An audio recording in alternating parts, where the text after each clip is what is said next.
Hi friends, welcome to కొత్తగా చందమామ కథలు. ఈరోజు మనం పంచమాంగ బలం అనే కథ చెప్పుకుందాం. కౌశాంబి నగరం రాజధానిగా గల మాలవ దేశానికి ఒకప్పుడు ధర్మపాలుడు రాజయ్యాడు. ఆయనకు అనుభవం గల మంత్రులు ఇద్దరుండేవారు. ఒకరి పేరు విజయకేతుడు, రెండో వాడి పేరు విహారభద్రుడు. కొత్తగా రాజ్యాభిషిక్తుడైన ధర్మపాలుడు తన మంత్రులను వేరువేరుగా తన రహస్య మందిరానికి పిలిపించాడు. నా పరిపాలన సరిగ్గా ఉండాలంటే నేను పాటించాల్సిన ప్రధాన నీతి ఏది అని అడిగాడు. ఈ ప్రశ్నకి విజయకేతుడు ఈ విధంగా చెప్పాడు. రాజా, అన్నిట్లోకి ప్రధానమైనది దండనీతి. అగ్నిచేత బంగారానికి కాంతి వచ్చినట్టు, సమ్మెట దెబ్బల వల్ల ఇనుముకు బలం వచ్చినట్టు దండనీతి వలన పరిపాలన ప్రకాశిస్తుంది. ప్రజలకు హాని సోకదు, వారు సుఖపడతారు అని చెప్పాడు. అనంతరం విహారభద్రుడు కూడా వచ్చి, రాజా, పరిపాలన దుస్తరమైనది. ఆదర్శంగా పరిపాలించే రాజుకు నిద్రాహారాలు కూడా ఉండవు. అందుచేత బుద్ధిమంతుడైన రాజు పరిపాలనా భారాన్ని సమర్థులైన మంత్రులపై వదిలి తనివి తీరా సుఖాలని అనుభవించాలి. దీనికి రాజు ఆశ్చర్యపడ్డాడు. మరి రాజనీతి సంగతేంటి అన్నాడు. రాజా, నీతి పుస్తకాల్లో ఉంటుంది. తమ సుఖం కోసం నీతిని వ్యాసపరాశరుల వంటి వారే ఉల్లంఘించారు. మన వంటి మానవ మాత్రులంతా. నువ్వు చిన్నవాడివి. ఈ యవ్వనము రాజభోగాలు శాశ్వతమా? కావాలంటే మళ్ళీ వస్తాయా? అందుకని ఉండగానే వీటిని సార్థకం చేసుకోవాలి అన్నాడు విహారభద్రుడు.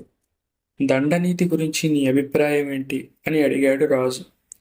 విష్ణుగుప్తుడు సంగ్రహపరిచిన దండనీతి చూసిన 6,000 శ్లోకాలుంది. అదంతా బల్లెవేసిన దానికి భాష్యం చెప్పడానికి పోలెడంత శబ్దశాస్త్రం చదవాలి. ఒకరికి ఒకరు చెప్పే అర్థాలు మరొకరు ఒప్పరు. మనం లోకవృత్తం అనుసరించిపోవలసిందే కానీ శాస్త్రాల వల్ల కొంచెం కూడా పని కాదు అన్నాడు విహారభద్రుడు. ధర్మపాలుడికి ఈ సలహా నచ్చినట్టు కనపడింది. ఆయన రాజ్యభారమంతా విహారభద్రుడికి వదిలిపెట్టి తాను జూదం, వేట, తాగుడు మొదలైన వ్యసనాలలో మునిగిపోయాడు. విజయకేతుణ్ణి పిలిచేవాడు కాదు, ఏ సలహా అడిగేవాడు కాదు. పైకి చూడడానికి విహారభద్రుడికే రాజ్యం అన్నట్టు కనపడింది. ఆయన ఏ విషయము రాజుతో చెప్పేవాడు కాదు. అన్ని రాజకార్యాలు స్వయంగా తానే చూసేవాడు. ఆయన ద్వారా అన్యాయం జరిగిన వారు రాజుతో మొరపెట్టుకునేందుకు కూడా లేదు. విహారభద్రుడి ఆదరణ లభించిన వారు విశృంఖలంగా ప్రవర్తించడం ప్రారంభించారు. క్రమంగా దివాణమంతా అరాచకమైపోయింది. ప్రజల్లో జూదము, తాగుడు మొదలైనవి హెచ్చిపోయాయి. వీటి వెంటనే దొంగతనం కూడా ప్రబలింది.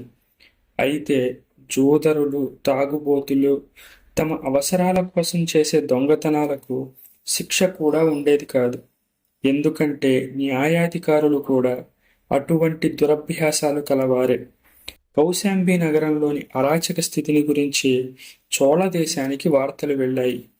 మామూలు పరిస్థితుల్లో చోళరాజు మాలవ దేశాన్ని జయించలేడు. కానీ ఇప్పుడు పరిస్థితులు మారాయి. దీనివల్ల ఆయన తన మంత్రి కొడుకును వినీతుడనేవాణ్ణి కౌశాంబికి పంపాడు. వాడు వచ్చి దివాణం పరిస్థితులన్నీ గమనించి మెల్లగా విహారభద్రుడి అండ చేరాడు.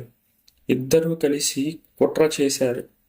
ఒకనాడు విహారభద్రుడు వినీతుణ్ణి రాజు వద్దకు తీసుకెళ్లాడు. రాజా, ఇతను చోళదేశపు మంత్రి కుమారుడు. తన రాజు చేత అవమానం పొంది పగపట్టి మన ఆశ్రయం కోరి వచ్చాడు. మన శత్రువుకు శత్రువైన వాడు మిత్రుడేనన్న రాజనీతి ప్రకారం ఇతనికి మనం ఆశ్రయం ఇవ్వవచ్చు అని రాజుతో చెప్పాడు. రాజు దీనికి అంగీకరించాడు. విజయకేతుడికి మాత్రం ఇదేమీ నచ్చలేదు. ఆయన రాజు దగ్గరికి వెళ్ళాడు. రాజా, ఈ వినీతుణ్ణి మనం పరీక్షించకుండా చేరనివ్వడం పొరపాటు. చోళరాజు మన దేశం మీద చాలా కాలంగా కన్ను వేసి ఉన్నాడు. మనల్ని జయించడం అలవి కాని పని గనుక కాలానికి కట్టుబడి ఉన్నాడు. ఈ వినీతుడు మన కోట రహస్యాలు చోళదేశానికి చేరవేస్తే మన పతనం తప్పదు అని హెచ్చరించాడు. పిచ్చివాడ, మనమే చోళదేశపు రహస్యాలు వినీతుడి దగ్గర తెలుసుకుందాం. నువ్వేమీ భయపడకు అన్నాడు రాజు. చూస్తుండగానే ధర్మపాలుడి ఆస్థానంలో వినీతుడు గొప్పవాడైపోయాడు. అతని పరివారం రోజురోజుకు మారుతూ ఉండేది. చోళ దేశం నుంచి నిత్యం ఎవరెవరో వచ్చి వినీతుడి వంట కొద్ది రోజులు తిరిగి మాయమైపోతూ ఉండేవారు. వీరంతా చోళరాజ్యం మన చేతికి రావడానికి ప్రాణాలొడ్డేవారే అని వినీతుడు రాజుతో చెప్తూ ఉండేవాడు. ఈ విధంగా వచ్చిన వారంతా చోళ సైనికులు. వారు ఒక్కరూ తిరిగిపోలేదు. వారిని రహస్యంగా దాచడానికి వినీతుడు ఒక బ్రహ్మాండమైన ఇంటిని దివాణం ఖర్చుతోనే కట్టించాడు. దాని చుట్టూ ఎత్తైన ప్రహరీ గోడ నిర్మించాడు. దాని నిండా ఆయుధాలు చేర్పించాడు.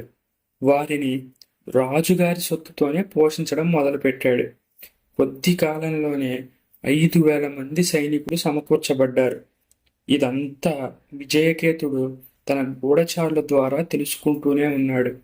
వినీతుడి సొంత ఖర్చు కింద అయ్యే మొత్తాన్ని బట్టి అతను పోగు చేసిన సేనను ఆయన ఊహించగలిగాడు. రాజుగారితో ఇదంతా చెప్పి ప్రయోజనం ఉండదని విజయకేతుడు తాను తెలుసుకున్న విషయాలను రాణి అయిన సునందాదేవికి తెలియపరిచాడు. ఆవిడ అదంతా భర్తకు చెప్పేసింది. ధర్మపాలుడు ఎన్నడూ విహారభద్రుణ్ణి పూర్తిగా నమ్మలేదు. అయితే తాను యువకుడు, రాజ్యానుభవం లేనివాడు కావడం చేత తన మంత్రులిద్దరిలో తన మేలు కోరిందెవరో తెలుసుకోవడానికి ఇంతకాలం నుంచి అమాయకుడిలా నటిస్తూ వచ్చాడు. ఇప్పుడు తాను జోక్యం కలిగించుకునే సమయం వచ్చింది. ఇలాంటి సమయం కోసమే రాజు ఎంతో కాలంగా ఎదురు చూస్తున్నాడు. మరునాడు సభకు రాగానే ధర్మపాలుడిలో చాలా మార్పు కనిపించింది. ఆయన విహారభద్రుణ్ణి పిలిపించాడు. మంత్రి, రాజ్యాంగం అంతా ఇంతకాలం నువ్వే చూస్తున్నావు. ఇవాళ నేను చూస్తాను అన్నాడు.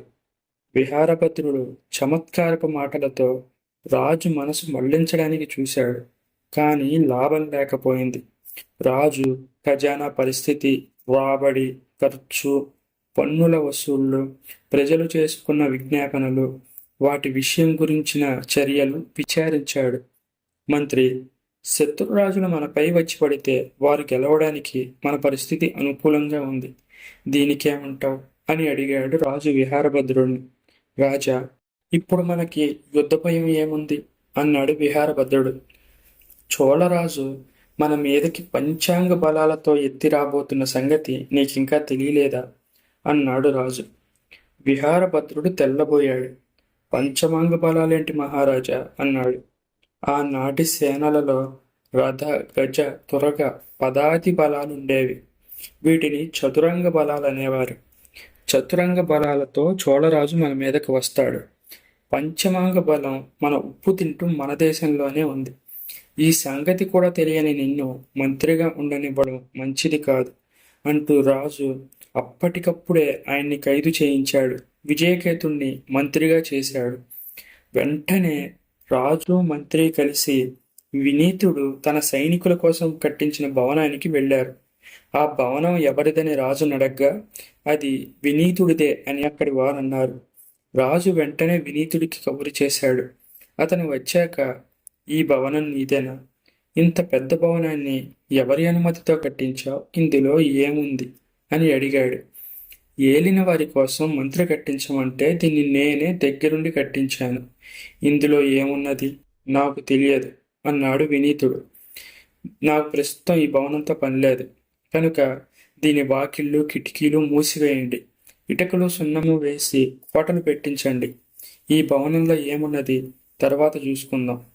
అంతదాకా వినీతుణ్ణి చాలా జాగ్రత్తగా, భద్రంగా చెరలో ఉంచండి అన్నాడు రాజు.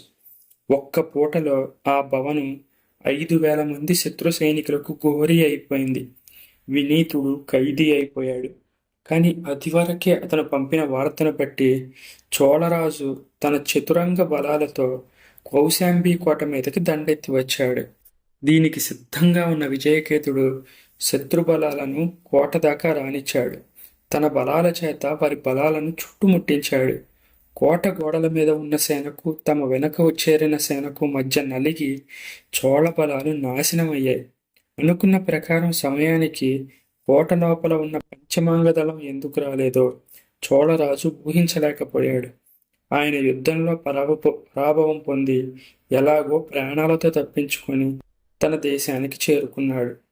ధర్మపాలుడు వినీతుణ్ణి విహారభద్రుణ్ణి విచారణ జరిపించి వారిద్దరికీ ఉరిశిక్ష వేయించాడు.